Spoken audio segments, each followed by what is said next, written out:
Welcome to the Stewart Squared Podcast, the spin-off podcast from the Crazy Wisdom Podcast, where what is it, wrapped you into an exploration of the early personal computing history and the rise of the internet, and then the rise of the mobile, and then how that all kind of merges into AI. So welcome again. You've got your coffee, I've got my mate, and we will dive in. You got your mate, and I honor and respect the tradition of mate. I don't like it. Yeah, it's an acquired taste for sure. Yeah. So early personal computing industry, when did CRMs, customer relationship management, did that come in right after Lotus Notes? Actually, yeah, let's start with Lotus Notes, the spreadsheet. Yeah. I know you've told this to me before, but I've now forgotten. Why did spreadsheets, why were those things so important? So you got to get the order of things right. The very first spreadsheet was VisiCalc on an Apple II, and the company that was managing VisiCalc was slow to put it on the IBM PC. So Lotus Development Corp, started by Mitch Kapoor, was the very first spreadsheet on the IBM PC, and it did not just spreadsheet, but it also had two other modes for database and kind of a word processor, all in one program. 1, 2, 3. That was the idea behind it. Lotus 1, 2, 3, and so then Lotus just took off like a rocket because people on the PC are really looking for a spreadsheet, and it was really the first functional spreadsheet. What were they doing before spreadsheets? Oh, well, then you're going all the way back. Before spreadsheets, they were, when you were forecasting a business, you'd like do calculator-based calculations to fill each cell of the forecast. Right? So revenue would be this, and each month, and then you'd total it up manually, right? So it's hard to imagine, and really, people didn't really do very good forecasting back then because it was so difficult to do. Because where did the data come from, and how did you, all this manual stuff. Hey, so people really didn't do very good forecasting. It would be an accounting department with a lot of people, with a lot of actual paper spreadsheets. Wait. So before the spreadsheet, everybody had their calculators, and that was really what technology was. You had a calculator that was helping a human try to do forecasting. And I imagine, based on what you said, the only companies that could afford a large accounting company to be inside of the internal to do forecasting were these large companies. And those guys could do it. Otherwise, the sole proprietor, you're doing it yourself, and it's like, yeah, it wasn't worth it. Yeah. And real nerds, the accounting nerds, love the HP calculator, because the HP calculator could actually do strings of calculations and come out with a result. So, but it was like, at the time, this is part of my personal experiences. I started at Inc. magazine in 1981. I think that's what it was. When the personal computer was getting started, and that's when I discovered VisiCalc and the whole thing about personal computers. But we would measure the popularity of articles, right, as a way of telling what we should be writing about that people would actually read. And we would write about computers, and we didn't know anything about computers, so we wrote these really boring articles about, doing general ledger and accounting on computers, and they would get the lowest readership scores of any of the articles. So at one point, I just said, let's skip that. Let's not do that, until I discovered the guys behind VisiCalc. And then when we started writing about the personal computer, the readership scores are really high, because it was a whole different thing. It was like, oh, your computer. And they had this thing called a spreadsheet plus a word processor, and sort of a rudimentary database.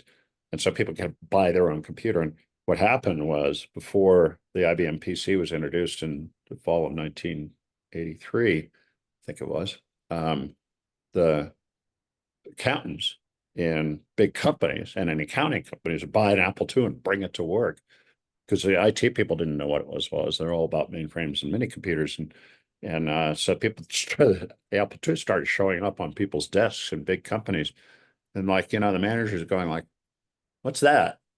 It was basically a super calculator, and they were using the spreadsheet as a super calculator until they realized they could program the spreadsheet and set it up so that it would do it over and over again, and that became a phenomenon. That's why the sort of pundit of the day, Ben Rosen, had this famous line, well, in the tech business, a famous line where he said the Apple II, VisiCalc was the dog that, God, I got this right, was the tail that wagged the dog. VisiCalc was the tail that wagged the dog, and the dog was the Apple II. And, so Apple itself had to go like, wow, look, people are buying our computers to run the spreadsheet, and we should do more of that. And became buddies with the guys at VisiCalc. But of course, VisiCalc started on the Apple II, and they were totally in the Apple ecosystem. Yeah. IBM showed up; they were slow to respond to it. So, okay, is Ben Rosen still alive? I'd have to look it up. I think he might be. I haven't heard that he passed. But he went from being a pundit to getting in the venture capital business. Before you. Looks like, yeah, before me. He wrote a newsletter, and the newsletter was Ben Rose. It's going right to Twitter. Why is it doing that? What was the name of Ben Rosen's newsletter? I'm just looking. Rosen letter, REL. Yeah. He after he stopped the newsletter and started venture capital, he turned the newsletter over to Esther Dyson. And Esther Dyson released 1.0, and the REL was capitalized, right? So it embedded Rosen Electronics letter in the name. She started release 1.0, took over Ben Rosen's newsletter the same month that I started. And actually another newsletter, Dick Schaefer's, can't remember what it was called, technology. It's more about investment. So Esther Dyson, Dick Schaefer, and I were the three newsletter writers that all started in like 1983. And so you really got into it at the beginning when it turned from this thing that IT departments did it, and then new people, personal, autonomous, it's like agency, where it really brought technology and computing to the level of the human and the individual. Yeah, it was true, right? It was a true phenomenon. Even people bought IBM PCs on their own before the IT department figured it out. But it was IBM, so like it got into IT departments much more easily because IBM was already a computing provider. Now, and that's the thing that yeah. Microsoft missed, that yeah. just a productivity machine, just a programming machine. And that's always what saved Apple, was Apple understood that it was a personal device. Yeah, got it. Yeah, and this is the brilliance of it. Goes right into AI, and it kind of relates to a question I want to ask you of like, when did programming become a phenomena? Because it has been so interesting for me to live my life and being around you, but not being too interested in what you were doing in the early, just wanting to play video games. You're just like, you were doing these things, and there were parties, and there were important people coming over, and all I wanted to do was play video games, but watching it. And then watching other friends of mine become engineers, become programmers, finding financial freedom, then getting into Bitcoin, then total having like programmers, just every single thing that's happened in the last 30 years, they've benefited from. But back when here's a paradigm, a way of looking at it. Apple started with devices that were personal devices that people bought themselves. Microsoft started with programmers as customers. So their first product was BASIC. Okay. And so then they did BASIC, then they did DOS, then they did the applications. So their whole perspective was formed by their original customers. And it's somewhat true today still, because they're real major successes in major corporations. And what they're doing is interacting with the programmers at major corporations who are building apps and systems. And Apple is still selling to individuals, right? So it's like, this, 45 years later, it's the same, even though there are different people running the companies. Yeah, got it. Yeah. So they're still selling to programmers inside of large organizations who are building systems. And their successful products are all based on in the network, right? They have the application bundle that they created. The hell they call it? Microsoft. But they combined the spreadsheet, the database, the PowerPoint, and the And word and the processor. and Word into Yeah. a single product called Microsoft Office. That's right. Yeah. That's what they called it. That was brilliant. It just wiped everybody else out, Yeah. even to the point where Apple couldn't really even build its own. It did, right? Apple has Keynote and Yeah, but nobody uses them to the same extent that and this is the craziest thing about Microsoft. It feels like it has a little bit to do with the fact that there's defense applications so that they have the trust of the entire US administrative state. But Slack was this phenomena, and then Microsoft came in and built Teams that combined Slack and video calls, and all of a sudden now all of the large organizations all use Teams because of this relationship that Microsoft has built. Has this one key advantage, which Google has never been able to surmount, and Apple never even tried, which is that the U.S. intelligence agency and Defense Department says it's safe to use Microsoft, which is true. Completely, as no system is more vulnerable than Windows. But once you get the government to say something, they don't go back and try to reevaluate it, right? Okay. Google's to get the U.S. Army or Department of Defense to say Google is safe, mainly because servers and it's in the network. This is a really juicy question I want to ask you, and it goes right into something that is sort of culturally topical. And you invest. So I interviewed a fellow by the name of Nathan Mintz, and a great interview about defensive technology. And he said that Alsop Louis has always been an investor, one of the main investors in defense tech, which is a subset of deep tech or hard tech. And so we can talk about the fact that what you just said is so interesting, because the cultural phenomena around the intelligence agencies, and I'm reading this great book called Chaos, which goes into what happened in the 1960s with a little bit of a tinge of conspiracy theory. But the conspiracy theories look at the intelligence agencies as if they're small. They're small organizations that have a lot of power, but they're large bureaucracies. They're huge. Yeah. The people as spies really have a trouble with this, right? The people are actually doing spying can't figure out how to deal with the bureaucracy. So you read the Jean Le Carré books.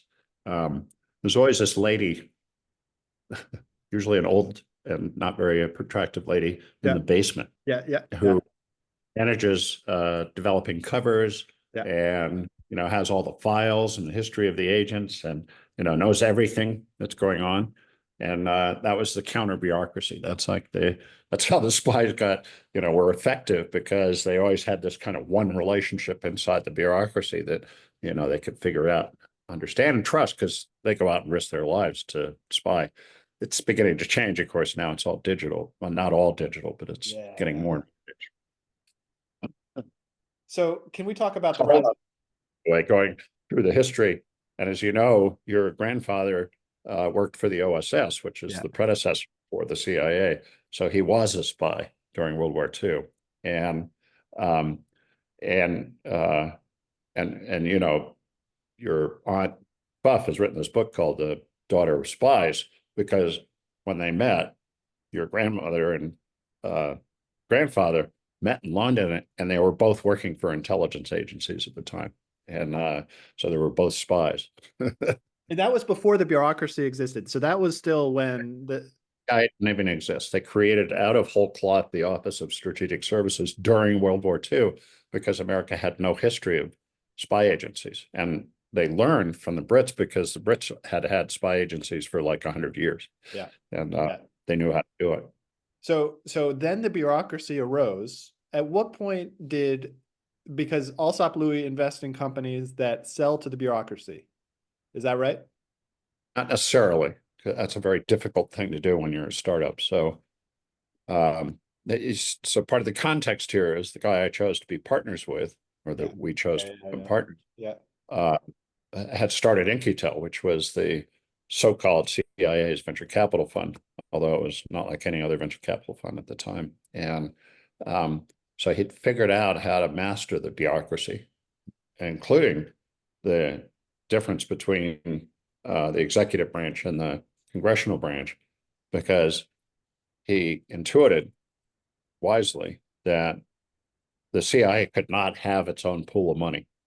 Yeah. That no one would accept that CIA had a slush fund to invest in startup companies. And so the only money had to come from Congress. And so it had to be authorized by Congress every year, the budget for In-Q-Tel, the amount of money, not how they'd use it.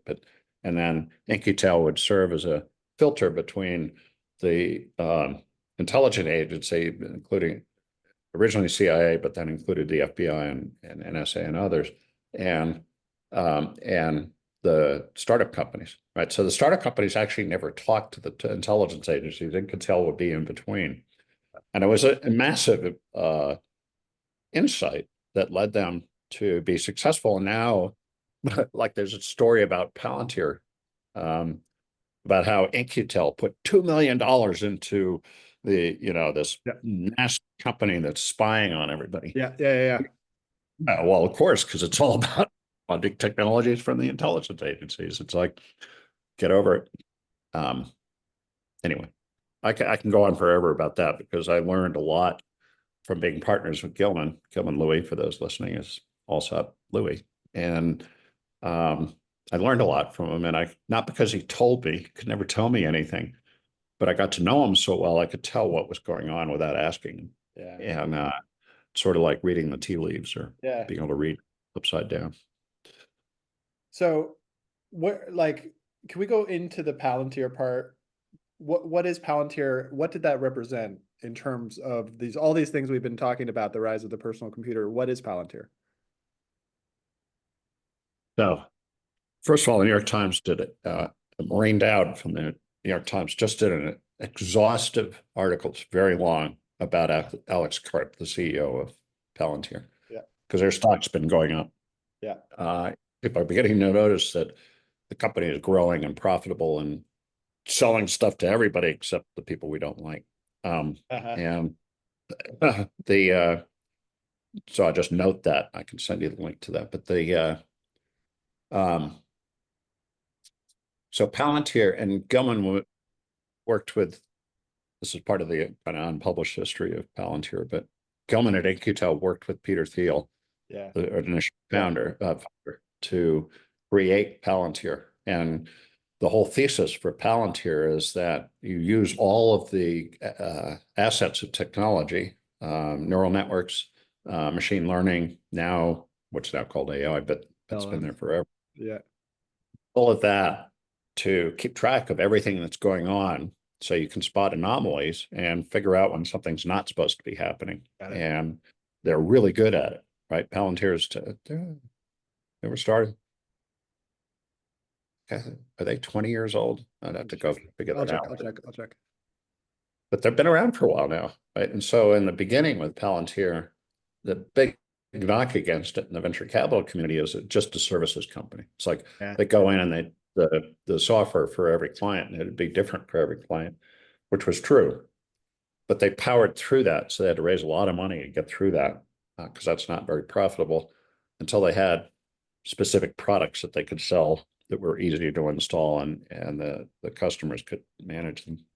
So it is basically an AI.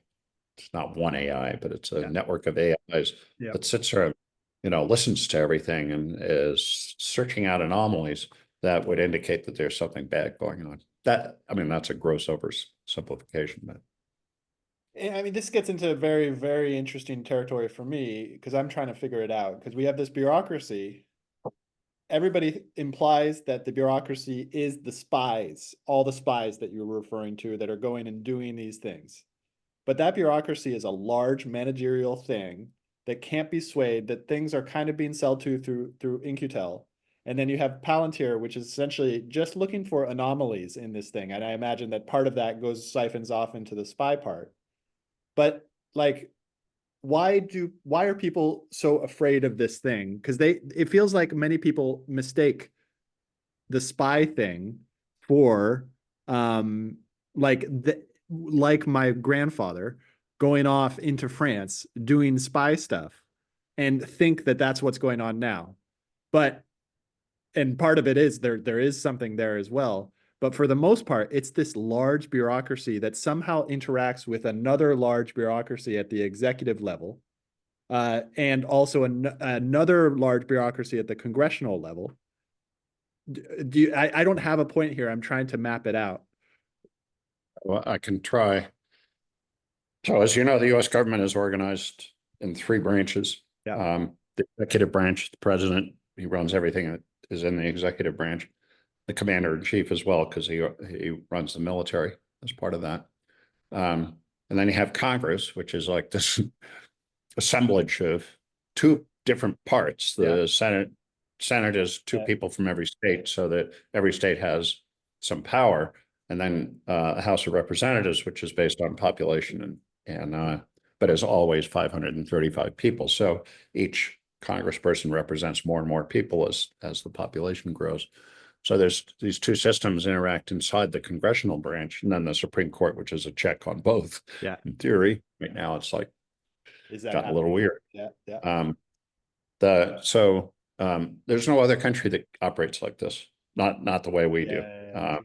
England and France and a lot of other countries operate in a parliamentary system, which is a whole other thing. So we have these immense bureaucracies. The military itself is three different bureaucracies: the Army, the Navy, and the Air Force.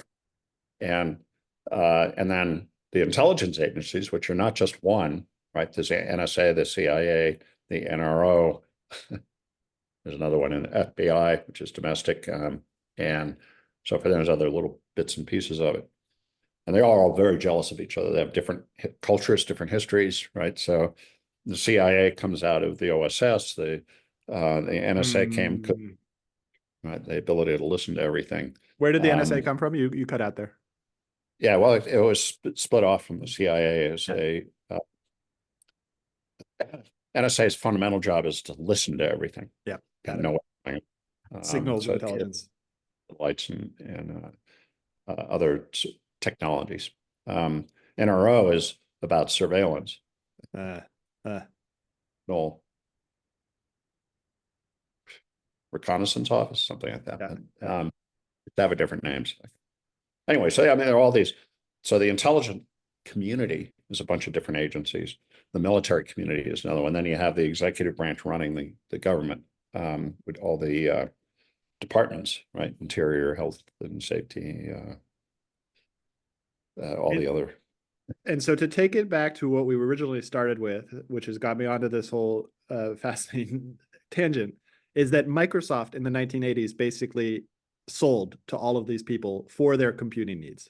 Is that accurate? They became the new IBM. IBM had been the trusted supplier, but they lost some of that trust because they didn't respond fast enough to the PC and understand what it meant. Interesting. So they had these big machines. That's why I have this picture in the Computer History Museum of me eating my words, and the word is mainframe, because I predicted the death of the mainframe and created a big kerfuffle about that. But that kerfuffle was based on the fact that IBM was not able to ride the wave.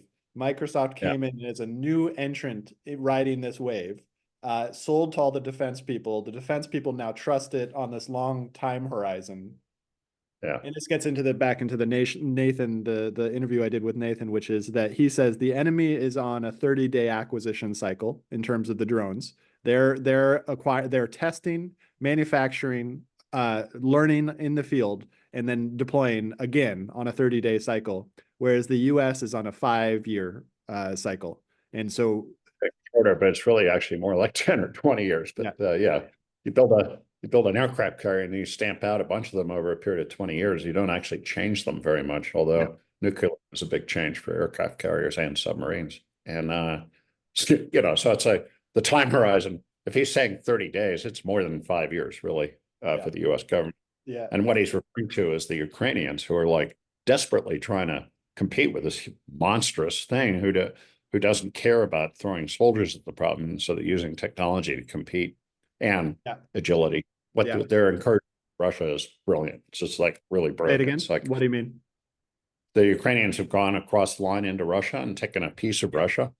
And the basic theory being, if they have a piece of Russia, they can negotiate equally with the Russians about them giving up a piece of the Ukraine. and their piece of the Ukraine or whatever. And they're way overmatched, and yet they're doing these things that just like poke the bear. So It's a Hail Mary. They're in a Hail Mary situation. Pretty much, but it's being effective this time. And so the Russians will figure it out. They're kind of slow, and this is an absolute race, so it's not relative like we're talking about with IBM. IBM is still a very important company, still a key supplier to the U.S. Major corporations, still kind of on the curve with technology, but they never figured out the personal part of it. I mean, it's a very complex landscape, so I'm oversimplifying, but that. Well, this is the thing I'm trying to figure out is, and it may be a tangent from the personal computer, but I personally love going into it, is that we have these large bureaucracies, and these large bureaucracies are some of the most inhumane, and I don't mean this in the sense of inhumane like slaughter, although there is that other type of thing. I'm talking about inhumane in the sense that if you're in the bureaucracy, you don't feel like a human. And then we have this new thing that we started about in the 1980s with Apple, which is they look at computation from an individual lens. And then within that individual lens, we've now got this new thing, which is the artificial intelligence, the LLMs, which are a very personal relationship. I have a very personal relationship with this LLM. Like, it's teaching me in ways that I've always wanted to be taught. But it's not a real thing. But it's a personal relationship I've got with this thing. And then what does that mean? Because for me, what that means is that companies are going to become a lot smaller, and they're going to be a lot more nimble, but they exist within this framework of a larger behemoth bureaucracy. And the bureaucracy always falls into that. The company I worked with, Invisible startup, now they are becoming much bigger. They're hiring like crazy. And as soon as you hire, you turn into a large bureaucracy that then turns into Google. Okay, well, there's a process there that you're referring to, which is, I wrote a little squib that said, I wish my companies would become monopolies and be sued by the Department of Justice. But inherently, that means they're worth billions of dollars, right?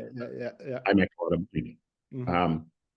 And it's not because I think monopolies are a good thing, and this is a huge debate and kind of a sidetrack, but little companies get bigger, some of them, right? Yeah. Most of them fall by the wayside or get acquired.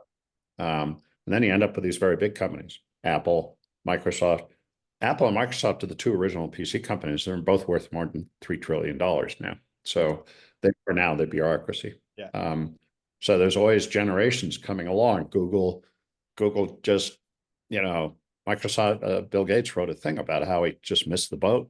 Yeah. He actually tried not to miss the boat, but he couldn't get his company to react. And Google did search and became a behemoth itself. And, so this goes on.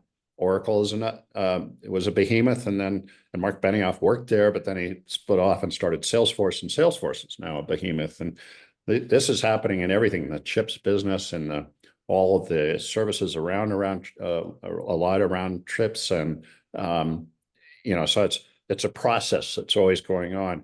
And inherently, most people understand this is a process of renewal. Right. So you have new people thinking new things, doing new things that are meaningful, and they get rewarded by being huge financial successes. And so when you talk about social change and doing not-for-profits, that's kind of the slow way to make it happen. Yeah. But technology is the key thing.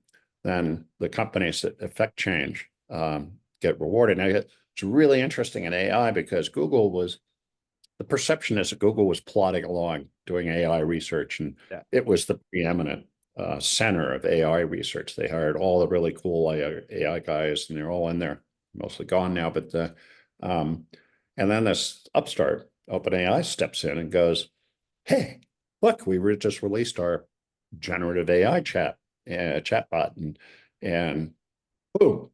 Like that, within 30 days, the whole world is focused on generative AI because of what OpenAI. Everybody's going like, what happened to Google? Weren't they supposed to be the guys doing?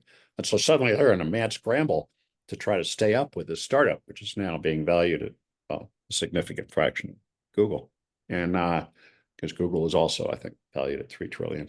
And this process is going on and it happens every single time. There's like no way to stop it, right? That the startup versus the incumbent. And because when you have 200,000 employees, you can't like get all 200,000 to kind of adopt a new attitude, right? They're all sitting there going, doing their jobs and want to be paid their salaries and they're thinking about their own lives.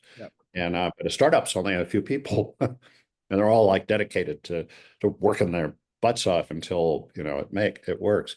And so this process of renewals, our advantage, right? They don't have that in China. It has to be, it has to be state mandated. To do. It's like, not to mention Russia, where you got Vladimir Putin, who isn't as technically savvy as Xi Jinping. Xi Jinping, interesting. Yeah. So anyway, it remains our advantage, although some people are now in the mode of not trusting anything that anybody does, which is really the key issue. Is you not these big bureaucracies. The US government had an incredibly high level of trust from our population in 1946, and that persisted until the 60s when people started to question whether this stuff happened. Nobody trusts the US government for anything, right? And then, goddamn Supreme Court, you got two guys here who are just like pursuing their own interests rather than defending the Republic. And so we've evolved to this place where nobody trusts anything. You know, it's like you don't trust. Apple probably has, I wonder if there's a survey of what you trust, but Apple's been pounding on privacy and trust for 20 years now.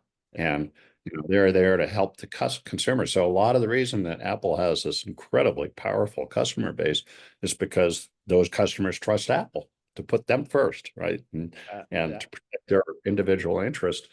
So, you know, in the whole AI conversation, it's like Apple kind of already got there first, even though people thought they were late to the game because they were already had this embedded trust from their customers. And, you know, that's like 2 billion or 1.5 billion, so much as many as there are in China.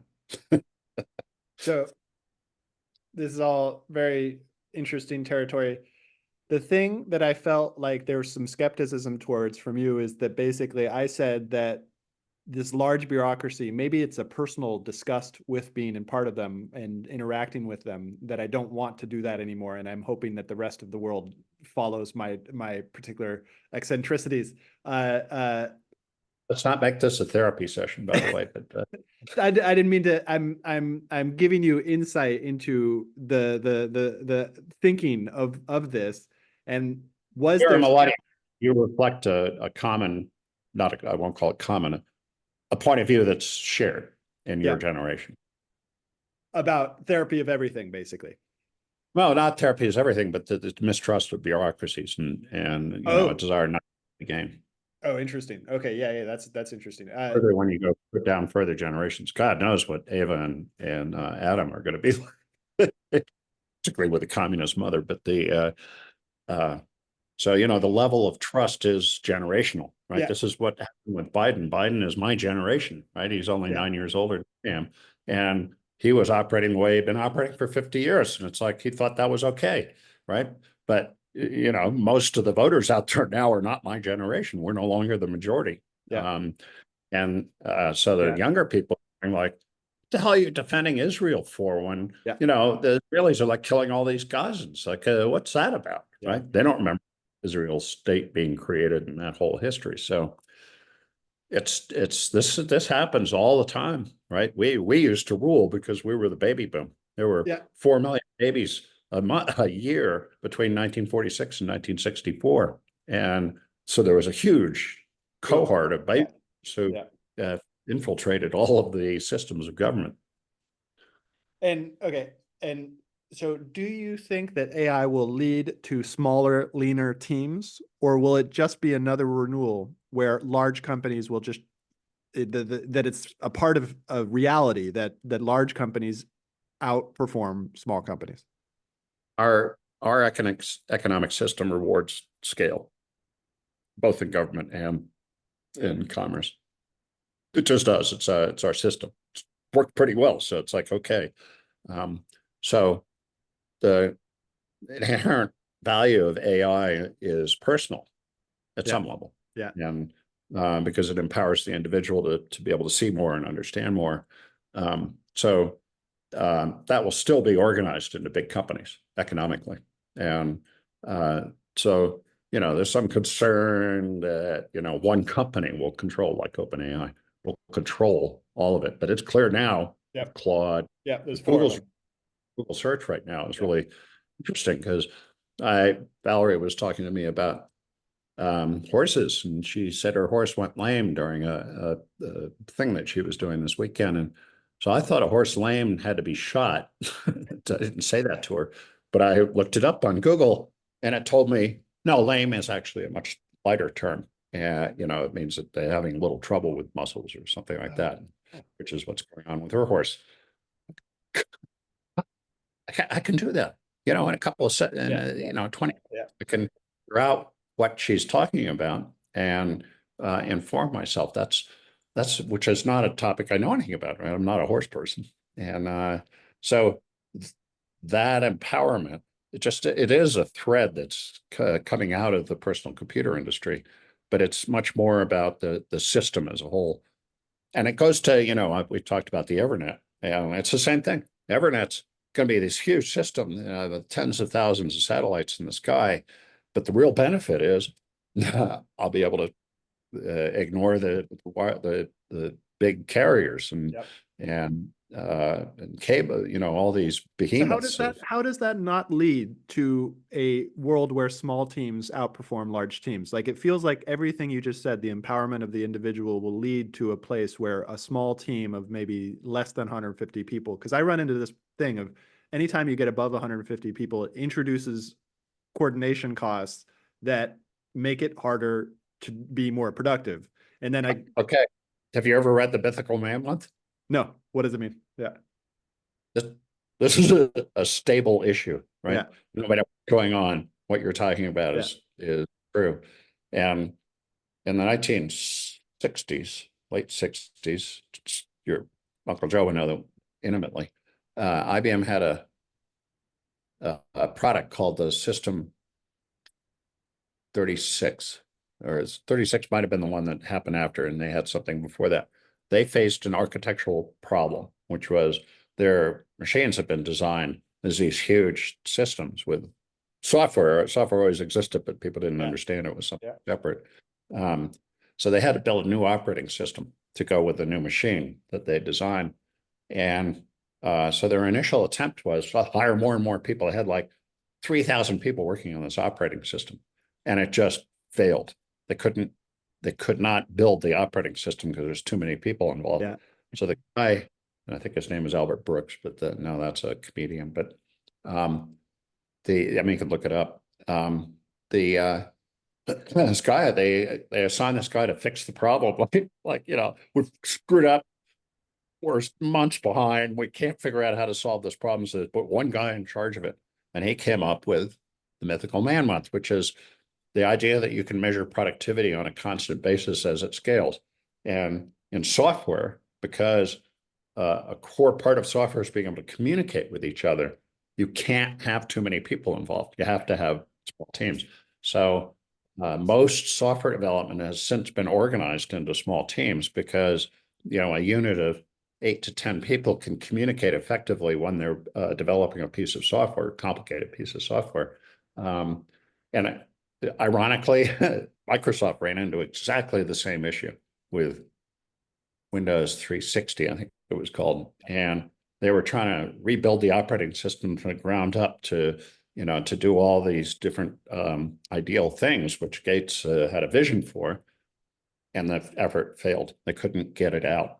So they had to have their own guy come in and the history of this is a little vague to my memory now, but you can't effectively, now in the government, which is really interesting, I have to remember the government's not just the federal government in the US, also the state governments and the local governments, and there's a sort of melange. Part of what everybody is talking about, particularly when it comes to weapon systems and militaries, they're like, look at the Ukraine. They're doing all this stuff like on a 30-day cycle. Yeah. And the US government is sitting there going like, why can't we do that? Yeah. And there's an embedded bureaucracy that resists change for how processes are run. But there are efforts to streamline the whole process for building new weapons. And I'm sure you've heard of Anduril. Anduril is the company that has scaled so fast to build drone systems and, watchtowers and border control and all this kind of stuff. And they just raised more money, and they're now proposing to build a 5 million square foot mega factory that will build all this stuff. And that may or may not be the right thing to do, but we'll find out. But they can propose products and scale and develop and deliver this product on a much faster basis than the prime contractors can. Covering a lot of ground here. Yeah, well, so and it's still, you still haven't actually answered my question. I'm very glad you just entered a whole bunch of new threads into that conversation. But essentially, I still don't see how everything we've been talking about doesn't actually lead to smaller teams outcompeting any large team that doesn't have a government protection that's not too big to fail. Like all even in the government, it really depends on small teams. Organized in a particular way. Organized in a particular way. That's what you're trying to say, is that the small teams do win out as long as the company itself. And then you have to coordinate the small teams. It's a management challenge, but and it depends on what it is that teams are doing and how they're collaborating. The CIA is really pretty interesting because it's a huge thing. I don't know how many people work there. Maybe we're not supposed to know, but the 150,000. I don't. I'm just naming a number, and but the CIA went through an incredible transition from being incredibly bureaucratic that had grown up through the 40s, 50s, 60s, into the 70s, even the 80s, but then the venture capital technical community started growing up, and people were making a lot more money, not at the CIA, right? So there's only so much where you go like, I'm believe in my country and I'm going to sacrifice myself in order to, further the interests of my country. But shit, they're only paying me $40,000 a year, and the pension sucks. And so, self-interest and broader interests collide at some point. So the CIA has had to figure out how to have really talented people in that organization that are separate and treated differently than the bureaucracy. And so there's always the bureaucratic parts of it, and you have to go deal with them. They'll always be there. The French actually invented the word bureaucrat. Bureau is in French is office, and just people. And bureaucracy is the thing that you have to deal with. Like in India, there's a way of it, and different countries have different ways of dealing with bureaucracy. But you have to have bureaucracy. You can't have the government so unstable that it changes every minute, right? You got to be able to know what. That's what bureaucracy does. Is it offers stability, a sense of stability. It everything so that you got kind of a normal. But inside of that bureaucracy, for different reasons, you have to have small teams that do stuff that faster. And in the U.S. government, the whole U.S. government became an incredible slow-moving bureaucracy, and they had no concept of how to be agile, which is the key word. But there is more and more agility, and it's in the states and in the local governments as well. A dawning realization that you can't just sit there and be the bureaucracy. You got to change and go along with your constituents in society.